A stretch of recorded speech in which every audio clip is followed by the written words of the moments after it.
నమస్తే. Welcome to Telugu రాజ్యం. ఈరోజు మనతో పాటు ఉన్నారు సీనియర్ జర్నలిస్ట్ భరద్వాజ్ గారు. వారితో మాట్లాడేద్దాం. సార్ నమస్తే. నమస్తే. సార్ నారా లోకేష్ గారు ఆయన నాకు హైదరాబాద్‌ని చూస్తే అసూయగా ఉంటుంది. సో 60 సంవత్సరాలు చెమటోడ్చి హైదరాబాద్‌ని నిర్మించుకున్నాము. ఈరోజు అది మనకు కాకుండా పోయింది. అలానే 2014లో చాలా అవమానకర రీతిలో మెడపట్టి మనల్ని బయటికి గెంటారు అనే ఒక మాటని తరచూ వాడే పదమే. మరొకసారి ఆయన ఆ స్టేట్మెంట్ ఇవ్వటం జరిగింది. 60 సంవత్సరాలు చెమటోర్చి హైదరాబాద్ ని కలిసికట్టుకు మనం అభివృద్ధి చేశాం. అలాంటిది 2014లో కట్టుబట్టలతో మెడబట్టి మనం బయటికి గెంటేశారు. ఈ రోజు నేను ఎప్పుడు హైదరాబాద్ చూసినా అసూయపడుతున్నా. సో అమరావతిని గ్లోబల్ సిటీగా హైదరాబాద్కి ధీటుగా మనం నిర్మించుకోవాలి అని ఆయన మాట్లాడటం జరిగింది. సో నిజంగా ఇప్పుడు మనకి 10 ఏళ్ళు ఇచ్చారు ఒక ఉమ్మడి క్యాపిటల్గా ఇది ఉండాలని చెప్పి. సో 10 ఏళ్ళు ఉపయోగించుకోకుండా మనం చాలా అప్పులు ఊబిలో ఉన్న పరిస్థితుల్లో, చాలా ఇబ్బందికర పరిస్థితుల్లో ఇమీడియట్గా అక్కడికి వెళ్ళిపోవటం, సంవత్సరం 2 ఏళ్లలో వేల ఎకరాలు సేకరించడం అంటే సాధ్యం కాకుండా, అంటే చాలా ఒక సూపర్ క్యాపిటల్ నిర్మించాలనుకోవటం, ఇదంతా ఒక విజనరీ అని చెప్పుకునే ఒక నాయకుడు చేయాల్సిన పనా ఏంటంటారు? విజనరీ అనగానేమి అనేది ప్రశ్న. విజనరీ అని చంద్రబాబు గారిని అంటున్నారు అందరూ. ఆయన విజన్ ఏంటంటే ఏదో ఒక కమర్షియల్ యాక్టివిటీ క్రియేట్ చేసి దాని మీద మనీ స్పిన్ చేసి, ఆ మనీ స్పిన్ చేయటం అంటే ఉడుకుతారు, డబ్బులు ఉడుకుతా అంటారు. ఇలా పైకి లేస్తుంది, ఆ లేచిన దాన్ని ఇలా మూసి పక్కన వేసుకుంటారు. ఈ స్పిన్నింగ్ మిషన్ ఆయన. ఆయన ఆ రోజుల్లో చేసింది అదే. ఆయన కార్పొరేట్లకి మరొకళ్ళకి భూములు ఇవ్వాలి, పెట్టుబడులు రావాలి, ఇది నిత్య పారాయణ చేస్తాడు. పెట్టుబడులు పెట్టుబడులు పెట్టుబడులు అనే తప్ప ఇంకో మాట రాదు ఆయన నోట్లో వచ్చి. పెట్టుబడులు అంటూ ఉంటాడు, కియా వచ్చింది అంటాడు, అది వచ్చింది అంటాడు, ఇది వచ్చింది అంటాడు. ఏం జరిగింది అనేది చెప్పడు. వాళ్ళు కంపెనీ, ఆ కంపెనీ తెచ్చాను నేనే, ఈ కంపెనీ తెచ్చాను నేనే, ఐటీ తెచ్చాను నేనే, వాడుకో స్థలం ఇచ్చింది నేనే. మొత్తం సర్ఫేస్ లెవెల్లో ఉంటే కానీ క్షేత్రస్థాయిలో ఎంతమంది పేదరికం నుంచి అప్లిఫ్ట్ చేశాము, ఎంతమందికి విద్య అందించగలిగాము, ఎంతమందిని నిర్వాసితులను చేశాడో లెక్క చెప్పడం, ఎంతమందిని ముష్టివాళ్ళుగా మార్చాడో లెక్క చెప్పడం. చెప్పకుండా ఈ అభివృద్ధి గురించి మాట్లాడతాడు. ఇప్పుడు లోకేష్ గారు చెప్తున్నటువంటి 60 సంవత్సరాలు కష్టపడి నిర్మించుకున్నాం. ఎవరు నిర్మించుకోమన్నారండి? మీ ప్రయోజనాల కోసం, మీరు మనీ స్పిన్ చేయటం కోసం చేసిన, మీ తండ్రి గారు చేసిన స్కీమ్ అది. యాక్చువల్గా కంప్యూటర్ అనేది ప్రపంచానికి నేనే పరిచయం చేశాను అన్నట్టుగా మాట్లాడతాడు ఆయన.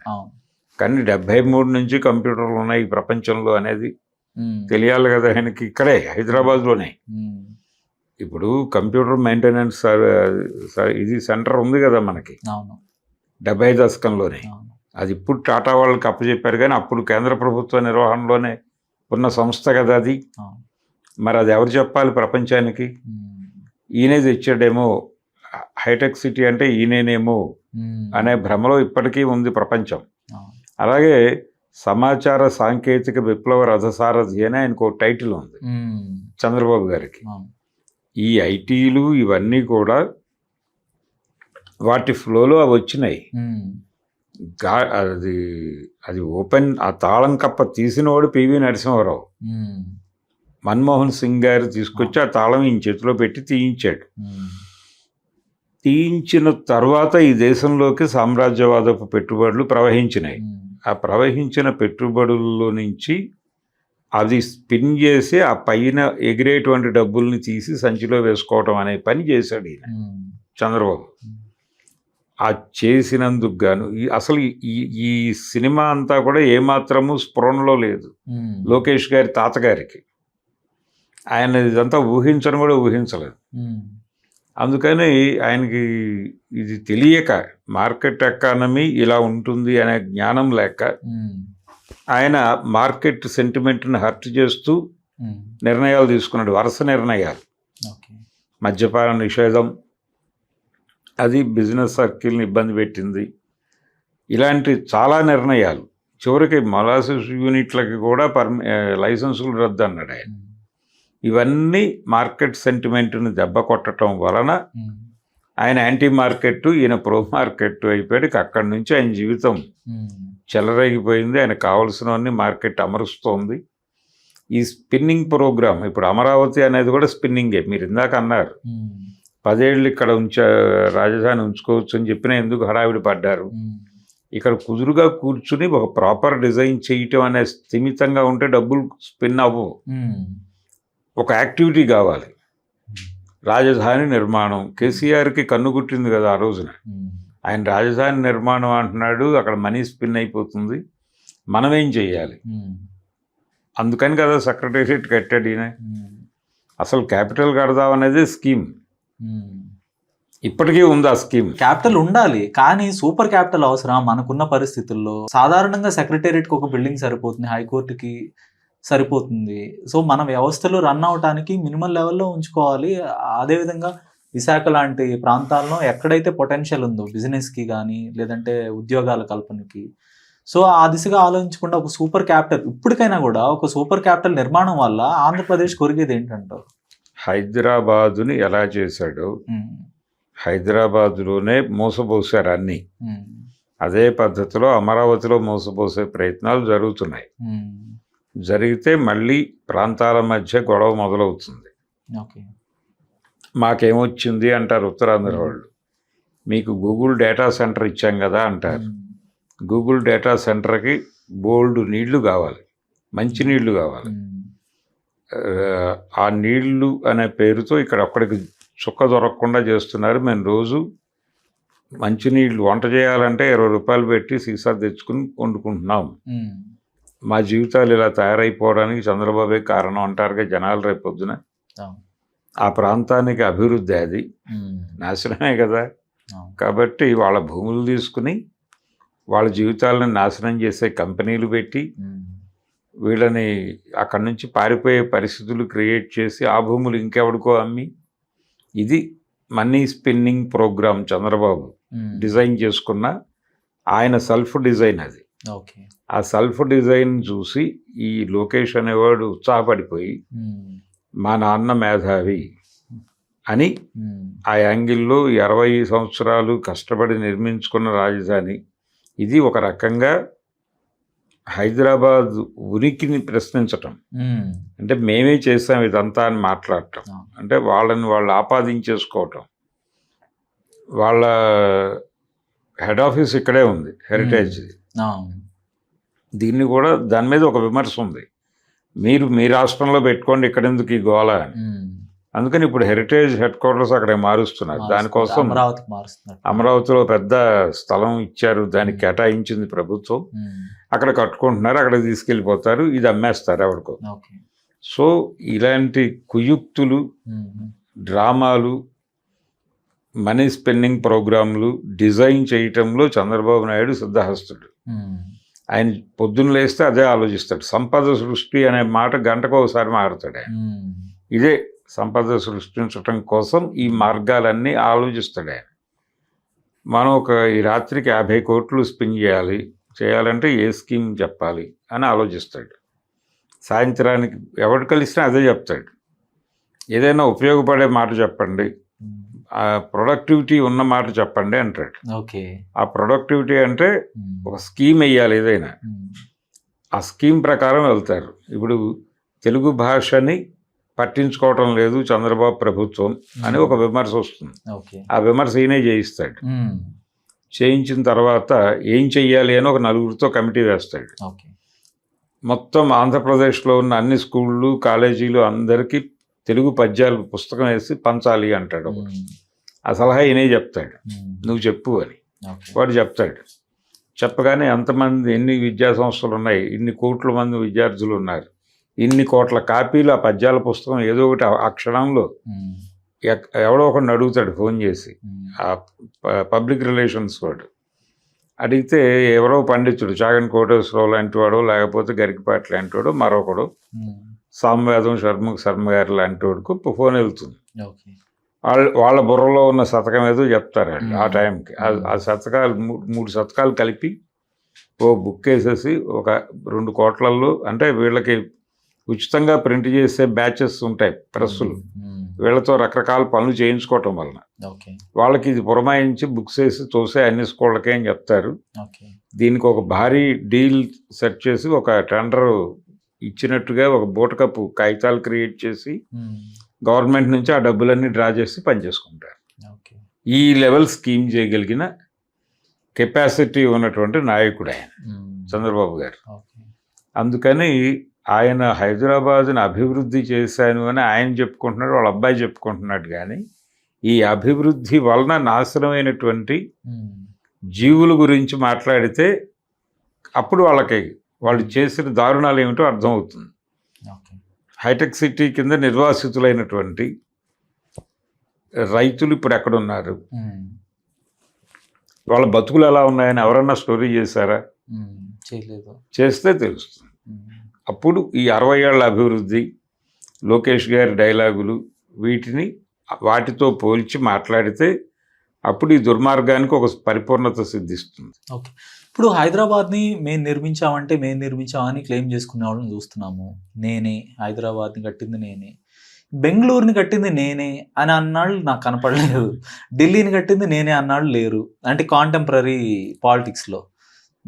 తర్వాత చెన్నై ఉంది, చెన్నై నేనే కట్టా అని ఎవరు ఆయన సైబరాబాదు నేనే కట్టానని అన్నాడు. ఒక చోట మర్చిపోయి పొరపాటున హైదరాబాదు నేనే కట్టాను అన్నాడు. అన్కాన్షియస్ గా జరిగింది. అది రికార్డ్ అయిపోయింది, కెమెరాలు ఉండటం వల్ల రికార్డ్ అయింది. అది మార్కెట్లో ట్రోల్ అయింది, మీమ్ అయింది ఒక రకంగా. అలాంటి మీమ్ మెటీరియల్ చంద్రబాబు. ఇప్పుడు కూడా అదే అవుతుంది. అది ఇప్పుడు కూడా ఆయన మాట్లాడేటప్పుడు చాలా కాన్షియస్గా ఉంటున్నాను అనుకుంటాడు, కానీ ఎక్కడో చోట మిస్ఫైర్ అయ్యే మాట ఒకటి వస్తుంది ఆయనకి. మావిగన్ గురించి మాట్లాడాడు ఎన్నో మొన్న. అంటే మచిలీపట్నం అనే ప్లేస్లో మంగళగిరిని పెట్టేస్తే మనము మావిగన్నే కదా అంటుంది అన్నాడు అమాయకంగా. అతను అదనంగా బందరు పెట్టినప్పుడు నువ్వు ఇవ్వాల్సిన స్టేట్మెంట్ ఏమిటి? అవును, రాజధాని అన్న తర్వాత సముద్రం కూడా ఉండాలి కదా, అంచేత మన సిఆర్డిఏ పరిధి బందర్ వరకు విస్తరించి ఉంది. అదే కదా మనం చెప్పింది. ఆయన ఏదో కొత్తగా మావిగన్ అంటాడేంటి, మచిలీపట్నాన్ని ఉద్ధరించేవాళ్ళగా, మేము కదా ఉద్ధరించింది అని అలా మాట్లాడాలి కదా మీరు. ఆ నినాదం ఇచ్చేసి అది నేనే చేశాను, ఎం అంటే మంగళగిరి కాదు, మచిలీపట్నం కాదు మంగళగిరి. ఎందుకు ఆ పిచ్చి మాటలు? దానివల్ల ఏం సాధిస్తారు? గతంలో ఎప్పుడు కూడా విజయవాడ గుంటూరు పార్ట్ ఆఫ్ అమరావతి అని నొక్కి చెప్పింది లేదు. ఇప్పుడు ఈ తరచూ నొక్కి చెప్తున్నారు. అమరావతిలో అభివృద్ధి మోసపోస్తారు. విజయవాడ గుంటూరు రెండు అమరావతికి స్లమ్స్ గా మారతాయి. ఇది భవిష్యత్ ఆ ప్రాంతంలో. ఈ భయం ఆల్రెడీ మొదలైంది వాళ్ళకి, విజయవాడలోను గుంటూరులో కూడా. ఇప్పుడు కూడా సార్, ఇప్పుడు 10 అమరావతికి కావలసిన వర్క్ ఫోర్స్ ని పంపించే ఊళ్ళుగా ఈ రెండు మారతాయి. అక్కడ నుంచి లారీల్లో బస్సుల్లో పడి అక్కడ చేరతారు జనాలు. అక్కడ పనిచేసి వచ్చి ఇక్కడ పడుకుంటారు. అంటే విజయవాడ గుంటూరు లాడ్జీలు గాను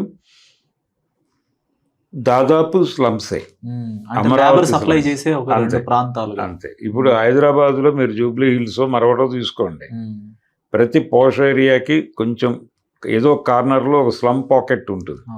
ఆ ఇళ్లలో చేయటానికి కోసం దాన్ని ఏర్పాటు చేస్తారు. అలా అది విజయవాడ గుంటూరులో పరిస్థితి భవిష్యత్తులో. సార్ ఇప్పుడు 12 ఏళ్ళు అయిపోయింది రాష్ట్ర విభజన జరిగి.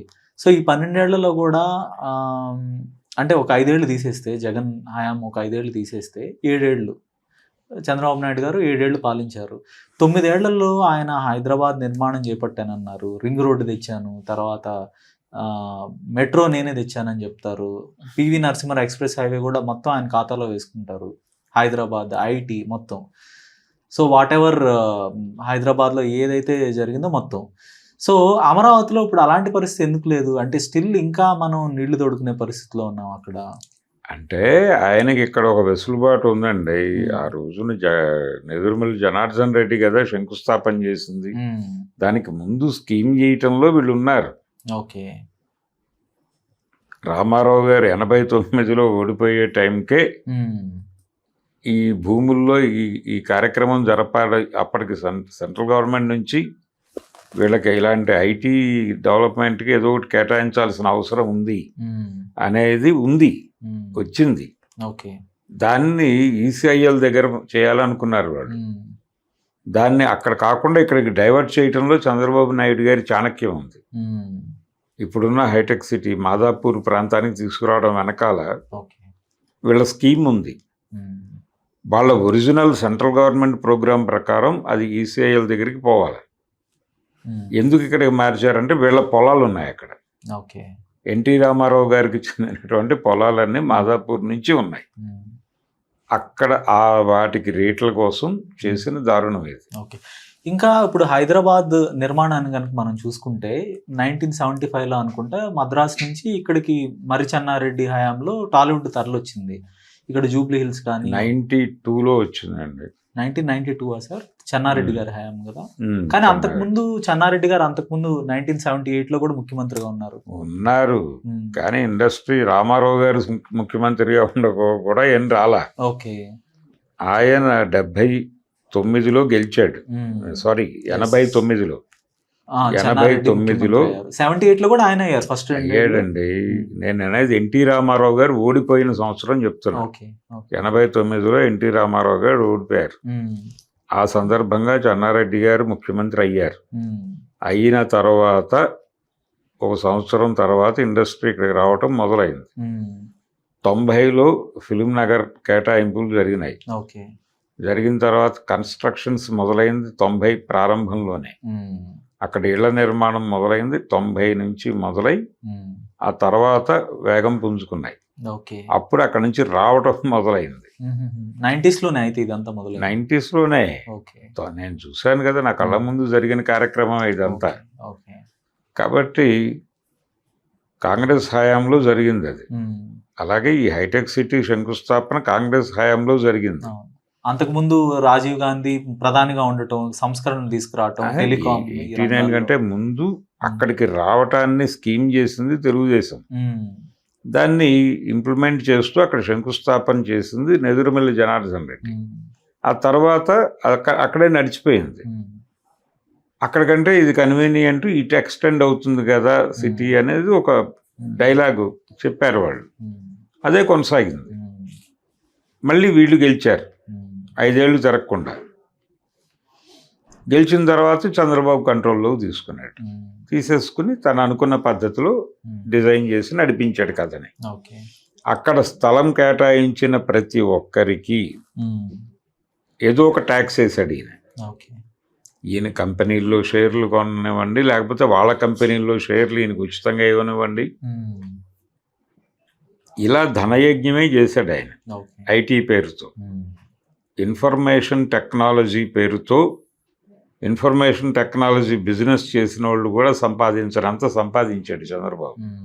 అందుకనైనా సరే ఆయన్ని ఐటీ పితామహుడు, సమాచార సాంకేతిక విప్లవ రథసారథి అనడం తప్పని నేను అనుకోవడం. సో ఇప్పుడు మొత్తం ఓవరాల్గా ఐటీ ఎంప్లాయీస్ తీసుకున్నా కూడా మొత్తం తెలుగు రాష్ట్ర మన ఆంధ్రప్రదేశ్లో సో కొంత లక్షల్లోనే ఉండొచ్చు. 2 లక్షల, 3 లక్షల, 5 లక్షల, ఏదైనా కానీ 10 లక్షల లోపే ఉంటారు. సో వాళ్ళందరినీ చూపిస్తూ వీళ్ళంతా నా వల్లే వెళ్ళారు అని ఒక మాట చెప్తున్నారు. సో అదే తరహాలో దీనికి మించి కొన్ని కోట్లాది మంది ఇంకా చదువుకొని పిల్లలు, ఉద్యోగాలు రాని పిల్లలు, లేదంటే పేదరికంలో మగ్గిపోయిన కుటుంబాలు ఈ 20 ఏళ్లలోనే అనేక ఉన్నాయి. సో దీన్ని ఎట్లా కంపేర్ చేస్తారు? కంపారిజన్ అనేది ఇప్పుడు ఆయన ఒక నెరేటివ్ని కల్పిస్తాడండి. చంద్రబాబు గారు కూడా విస్పరింగ్ క్యాంపెయినరే. ఆయన నేను సంపద సృష్టించాను అని చెప్తాడు. ఇదిగో అది రీజన్, ఇది రీజన్ అని చెప్తాడు. ఆ మాటను చాలా మందిని ముష్టివాళ్ళుగా కూడా మారుస్తాడు. ఆ డేటాని రోడ్డు మీద పెట్టట్లేదు ఎవరు ఇప్పటికీ. అంటే నిజానికి చాలా ఓల్డ్ అంబిషన్ అది. హైటెక్ సిటీ దగ్గర భూములు ఇచ్చిన వాళ్ళు లేదు, ప్రభుత్వం తీసేసుకున్న వాళ్ళు, అక్కడి నుంచి నిర్వాసితులైన వాళ్ళు ఏమయ్యారు అనే దాని మీద సీరియస్గా సిరీస్ ఆఫ్ స్టోరీస్ చేయగలిగితే, ఒక ప్రోబ్ చేసి చాలా అద్భుతమైన విషయాలు ప్రపంచం ముందు ఉంచిన వాళ్ళు అవుతారు. ఆ పని ఎవరైనా చేయగలిగితే బాగుంటుంది. చంద్రబాబు అభివృద్ధి అంటే ఏమిటో అర్థమవుతుంది ప్రపంచానికి. అలాగే 60 సంవత్సరాలు ఉద్ధరించాం మేము హైదరాబాద్ అని చెప్తున్న వారి కుమారుడికి కూడా కనువిప్పు అవుతుంది. ఓకే. అలాంటి స్టోరీస్ సర్క్యులేట్ చేయగలిగితే. అందుకని ఆ ప్రయత్నం చేయాల్సిన అవసరం అయితే ఉంది. ఓకే, ధన్యవాదాలు sir. Thank you. Hello, Telugu రాజ్యం ఛానల్ చూస్తున్నారా? సామాజిక రాజకీయ జీవన చిత్రణే తెలుగు రాజ్యం. అతిశయోక్తులు అసత్యాలు ఉండవు. రాజకీయ కోణం కాదు, ప్రజా కోణమే కొలబద్ద. తెలుగు రాజ్యం వీక్షణ మీ ఉత్తమ అభిరుచికి నిదర్శనం.